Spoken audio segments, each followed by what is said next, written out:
प्रथमतः भीमतुज अभिवादन, शिवतुज मानाचा मुजरा, शंभूतुज मी वंदतो. सर्व जनतेला मी नमन करतो. आदरणीय बाळासाहेब आंबेडकर यांच्या कार्यामध्ये स्वतःला अर्पण करतो. मित्रांनो, मी आज जो विषय घेऊन आलो आहे तो विषय आहे आत्ताच राज्यभरात येऊ घातलेल्या पंचायत समिती आणि जिल्हा परिषद या निवडणुका. या कार्यालयांमधून जनतेची खूप महत्त्वाची कामे होतात. विकसनशील मार्गदर्शन यातून घडू शकते. अनेक योजनांचा वापर शेतकऱ्यांसाठी, नवयुवकांसाठी होऊ शकतो. परंतु आपल्या तालुक्यामध्ये आत्तापर्यंत गोरगरिबांसाठी या कार्यालयांमधून केवळ 10% कामं झालेली आहेत, असं माझं मत आहे. जर 10%च्या वर झाली असती तर पैठण तालुक्यातला नवयुवक बाहेरच्या शहरामध्ये कामाला गेला नसता. नंबर 2, इथला शेतकरी हवालदिल झाला नसता. आज आपण बघितलं 2025ची जी दिवाळी होऊन गेली, आपल्या महाराष्ट्र राज्याच्या शासनाने शेतकऱ्यांच्या ऐन दिवाळीत थोबाडीत मारल्यासारखं केलं. याच्या पलीकडे शासनाने काही केलेलं नाही आहे, हे आपल्या सर्वांना माहीत आहे. तर आपल्याला आता काय करायचं आहे? आपल्याला योग्य प्रतिनिधी निवडून द्यायचे आहेत. ते कोणासाठी? आपल्यासाठी द्यायचे आहेत. आणि जो स्वतःसाठी निवडून आलाय किंवा जो स्वतःसाठी उभा राहतोय, आपल्याला त्याला ओळखायचं आहे.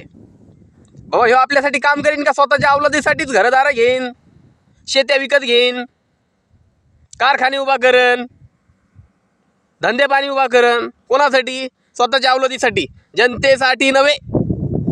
अशा लोकांना आपल्याला ओळखायचं आहे आणि आपल्याला मतदान करायचं आहे. आणि काम कोण करू शकतं? केवळ वंचित बहुजन आघाडी. कारण इथे वंचित बहुजन आघाडीचा कोणताही कार्यकर्ता असू द्या, तो उमेदवार दिल्याच्या नंतर त्याची जात बघत नाही, त्याचा धर्म बघत नाही, त्याने चळवळीत काय काम केलंय हे सुद्धा बघत नाही. उलट काय बघतो? हा आपल्यासोबत जेव्हा येईल, हा निवडून येईल, हा आपल्याशी जोडला जाईल, तेव्हा हा चळवळीत काय योगदान देऊ शकतो हा तो बघतो. कोण? वंचित बहुजन आघाडीचा मतदार, वंचित बहुजन आघाडीचा कार्यकर्ता काय बघतो? याने चळवळीत काय काम केलंय हा नाही बघत. तो आपल्यासोबत आल्याच्या नंतर काय योगदान देऊ शकतो हे बघतो. हे झालं प्रथम. द्वितीय, हा स्वाभिमानी आहे का? याला कर्तव्याची जाणीव आहे का? याला दूरदृष्टी आहे का? हे सगळं बघितल्या जातं. हे सगळं का बघितल्या जातं? वंचित बहुजन आघाडीमध्ये आंबेडकरवादी विचारसरणी चालते. आंबेडकरवादी विचारसरणी म्हणजे काय? जो आंबेडकरवादी वंचित बहुजन आघाडीमध्ये कार्य करतो, कोणताही आंबेडकरवादी असू द्या, कोणताही व्यक्ती,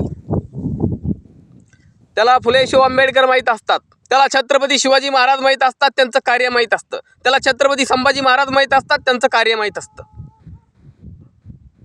त्याला अहिल्यादेवी होळकर यांचं कार्य माहीत असतं, त्याला अण्णाभाऊ साठेंचं कार्य माहीत असतं, त्याला भाऊराव पाटलांचं कार्य माहीत असतं, त्याला राजश्री छत्रपती शाहू महाराजांचं कार्य माहीत असतं. कोणाला? एका आंबेडकरवाद्याला. कारण आंबेडकरवादी कधीही कोणत्या एका जातीचा विचार करत नाही, एका धर्माचा विचार करत नाही, आणि तो बोलताना कधीही एका धर्माचा, एका जातीचा विचार करून बोलत नाही. त्याने सर्व जाती धर्माचा, या सृष्टीचा या देशामध्ये जेवढ्याही विचारसरणी चालतात त्या सगळ्यांचा अभ्यास केलेला असतो, तेव्हाच तो बोलतो. याचं भान आपल्याला असलं पाहिजे. आणि म्हणूनच आता आपल्याला काय करायचंय, साधं सरळ करायचंय.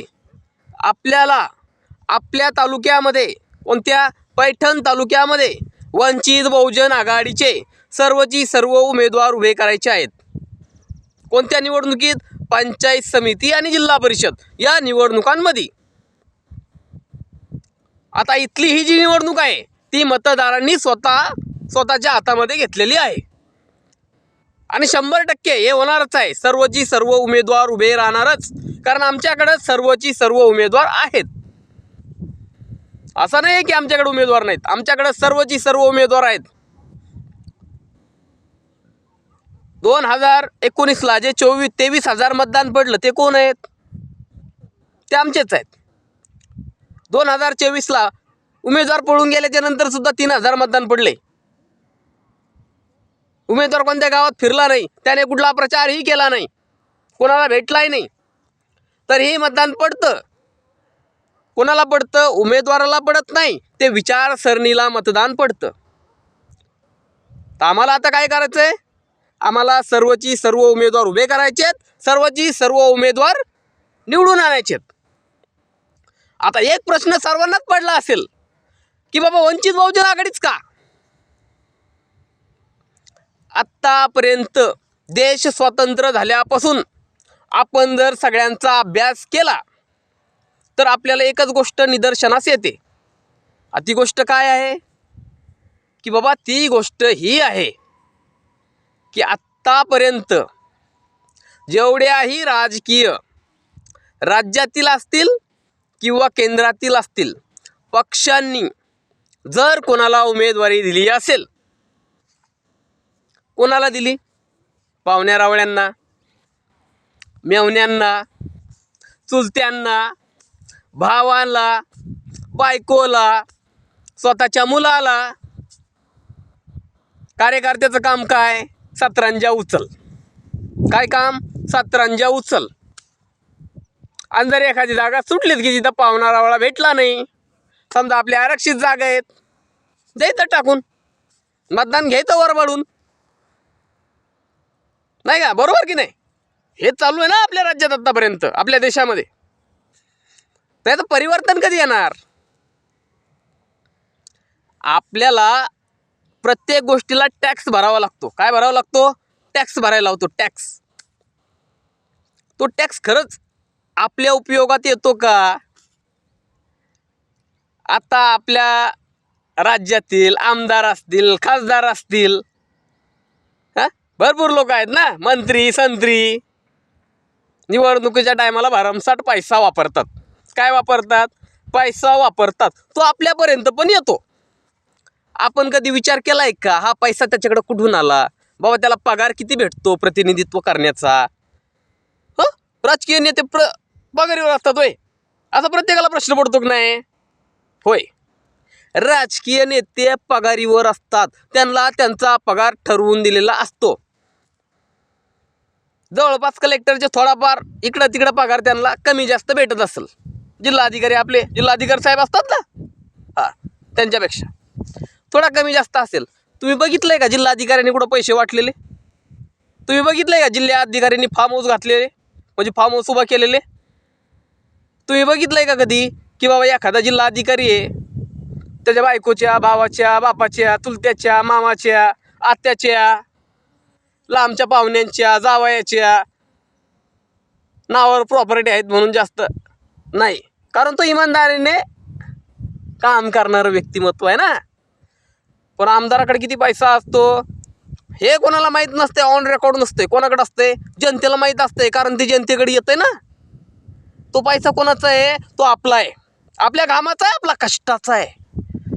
ही गोष्ट आपल्याला ओळखणं आज काळाची गरज आहे. अरे आपलाच पैसा आपल्याला 500 रुपये, 1000 रुपये, 1500 रुपये, 200, 250 आपल्यालाच वाटतात. आपलाच मताचा अधिकार विकत घेतात, सत्तेवर येतात आणि आपल्यालाच लुबाडतात. याच्या पलीकडं दुसरं काहीही होत नाही. मग आता आपल्याला काय करायचंय? आपल्याला याच्यामध्ये परिवर्तन आणायचं आहे. हे म्हातारे कोतारे घरी बसून, अरे ते म्हातारे कोतारून आठवलं मला. अरे 50-60 वय झालं तरी स्वतःला युवा म्हणतोय. आपल्या बापाचं वय बी 50-60 आहे घरी. विचार बरं, ते स्वतःला युवा म्हणतोय का? हा, युवा म्हणतोय. कशाला? आपल्या नराट्यावर बसायला, आपल्या छाताडावर बसून नराटाचा घोड घ्यायला. एक असले युवा रे, भंगार अवलदी युवा आहेत काय 50-60 वर्ष झाल्यावर? हा, इथं 30 वर्षाचं पोरगं भीक मागतंय, 35 वर्षाचा शेतकरी फाशी घेतोय.